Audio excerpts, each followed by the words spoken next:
Hello everyone, welcome to my new video which is going to show you how we are going to work on Office 365 with this application SharePoint Online.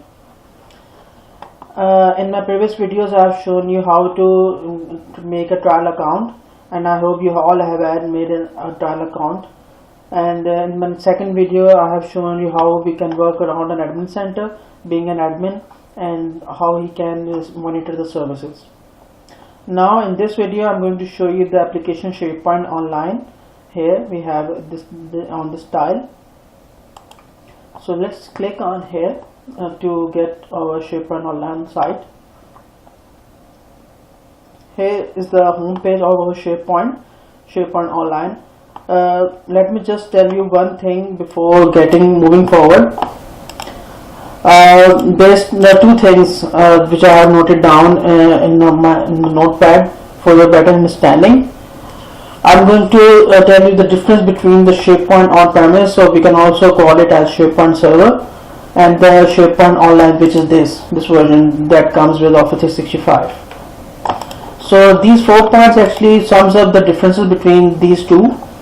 The number one point is SharePoint on-premise is costly because of infrastructure and maintenance, while SharePoint Online or SPO is managed at Microsoft's own data centers.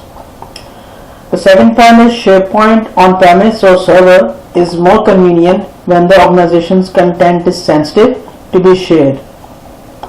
Now the third point is SharePoint on-premise is less risky due to less disclosure to an online environment, while SharePoint Online has an online environment because it is fully an online interface, like we are seeing this here.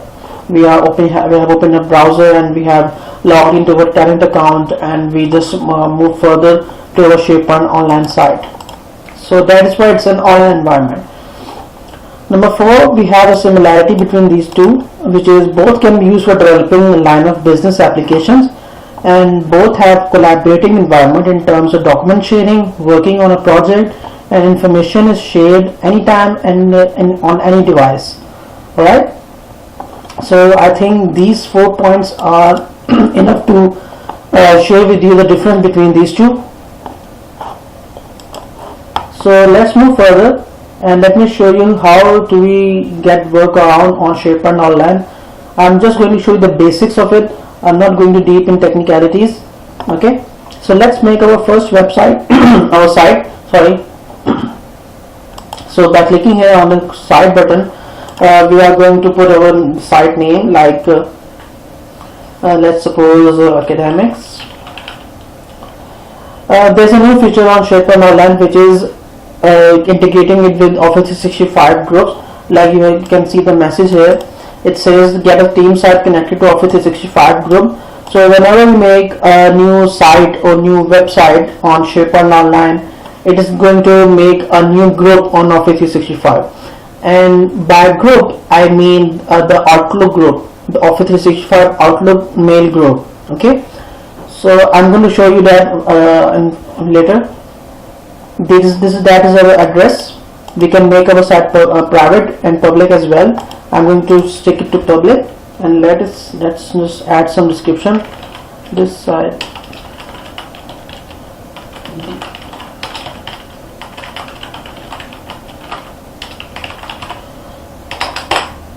Okay,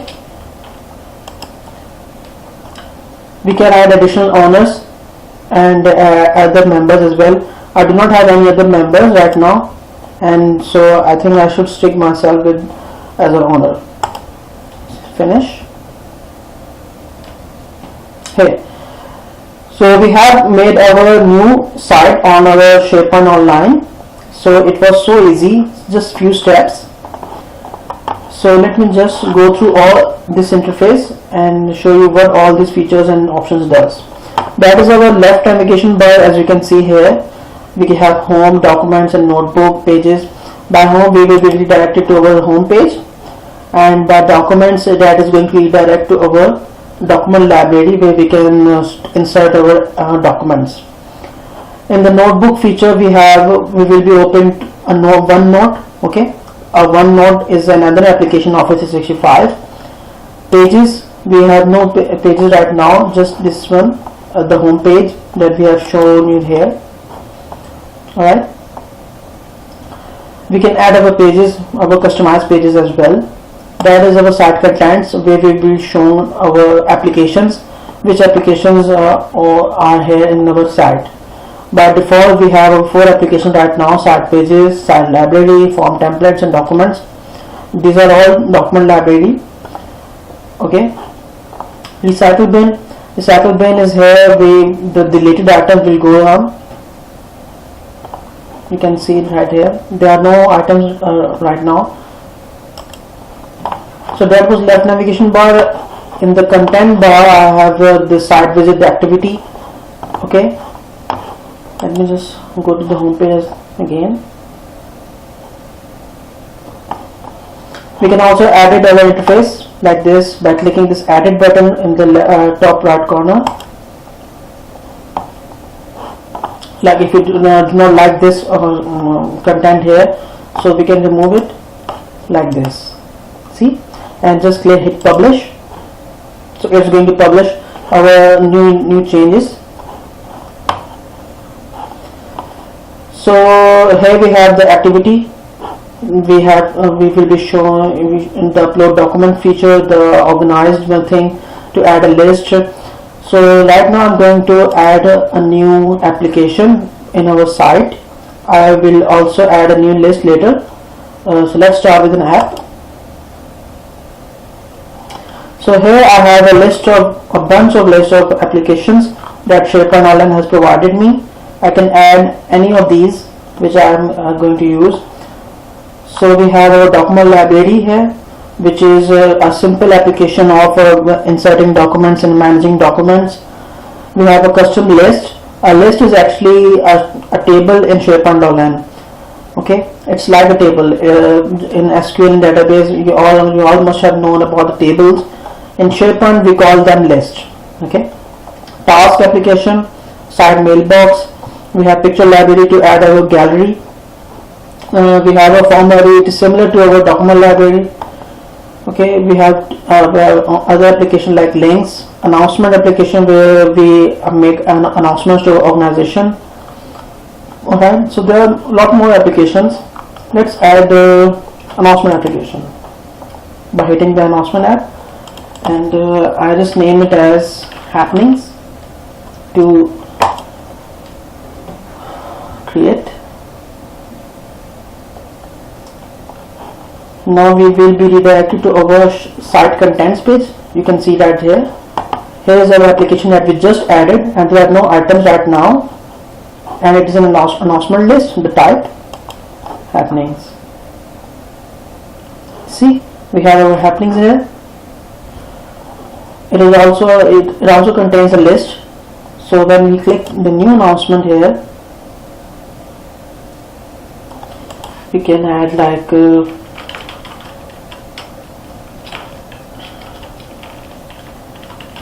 convocation next month.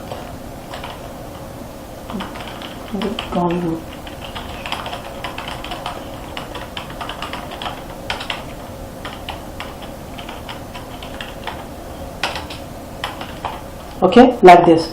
We can also add a date where this announcement expires. Like we can add our date like this, and let's save it like that. So here is it. We have added our announcement here. We can also you can see the top navigation bar. We can edit that link, and we can even add a link of external websites or even any other internal sites as well. So we go to our home page again. Sorry, cancel that.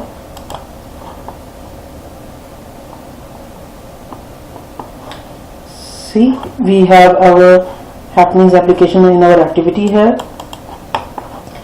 We can also change the branding of our site by going to the settings and site contents.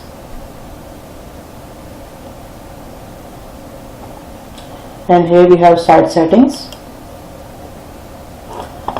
You can see the option here, change the look. It's going to change the style and colors and fonts of our site. we can change that very easily. Microsoft has provided a bunch of themes here with different colors and with different accents.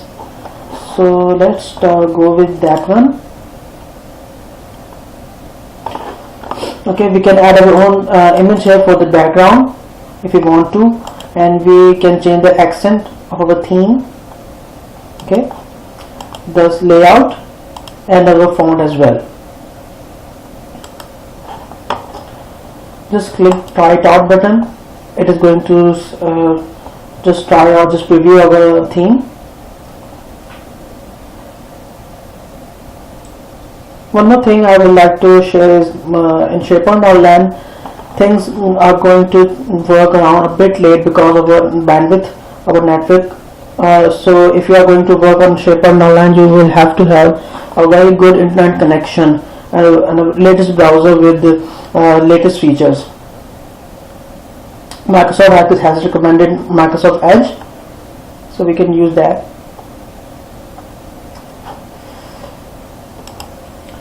Well, I don't know what's taking it too long. I think I should just cancel that. There must be something down. Let's move further for other features. We have a lot of other features as well. Okay, so let's go to site settings again.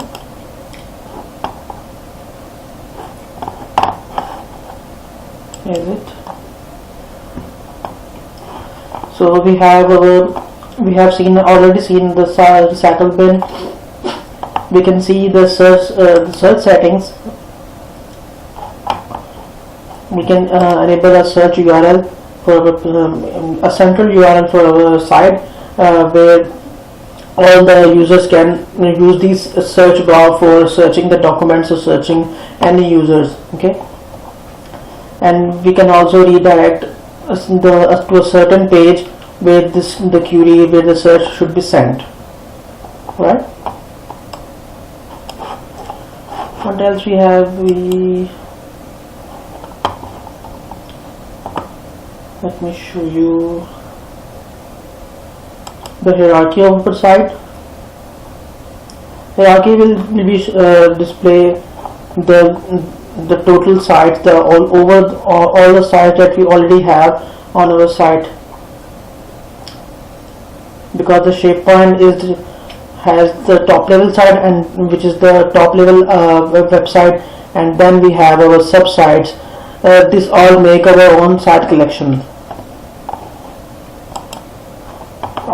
Because we have no sub sites, so that's why it's not showing any hierarchy.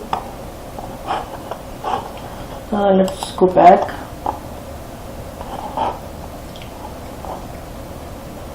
Go to site contents once again.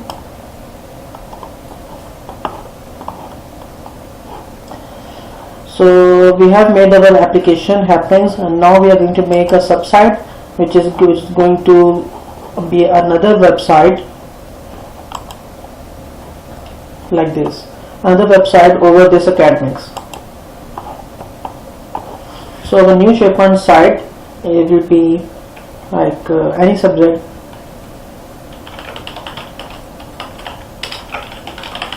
Academics.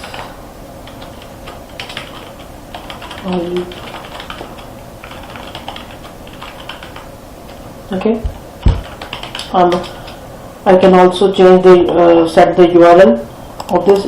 You can see the URL IP Pakistan, which is my domain, the SharePoint, and the sites, and then we have academics, which is a top level site, and then this English, which is the sub site. We can select the language and also the template. Right now we have had already seen the team site, and we can also choose a blog, which is simply a site for the ones who are willing to post the blogs or wikis. We also have a project site which will be a template for the project. There's another application called Microsoft Project that is going to be integrated with this site. Other things, we have a document center where the document will be managed. That is an enterprise document template. We also have a Visio process repository. We will be seeing the workflows being made on the Visio by using the visual and the flow charts. But right now I'm going to stick with the blog. We can also inherit the permissions from the parent side, and the parent side of this site is actually academics. You can see that here. We can also change the settings for the navigation. If we want to see this site on the navigation bar or quick launch, we can check the yes bar. If we want to see that site on the top link bar, we can also set this. Okay, let's create.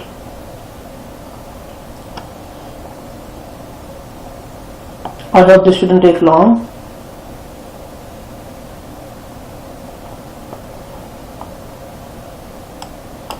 Here we go. We have our new website, site, which is a sub-site from academics. Here you can see the link here, academic, and then English, and then we have a page here which is by default. Alright, so I selected the blog template, which is so it has provided me the options for creating a post and managing the post and the comments like you traditionally a blog has. Okay, so if I write a post here like this, create a post.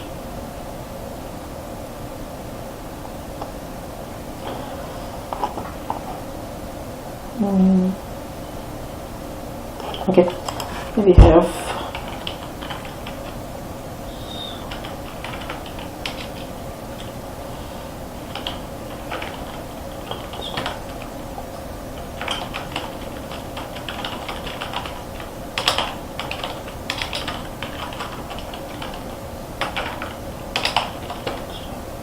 okay, so I can even select the categories here. It's an opinion, so we can also check the date where this post can be published, when this post can be published. So I have selected the today's date and hit publish. So here we have our post, our new post. Okay, we can also like that post and even email a link to our friends. Okay, even added that post as well. So that was all a SharePoint basics I have. I hope you all have had understood the basics of SharePoint and how to work around and how to make a website and how to make a sub-site and how to brand our site. I hope you have had enjoyed my video. Thank you for watching my video. See you again. Bye bye.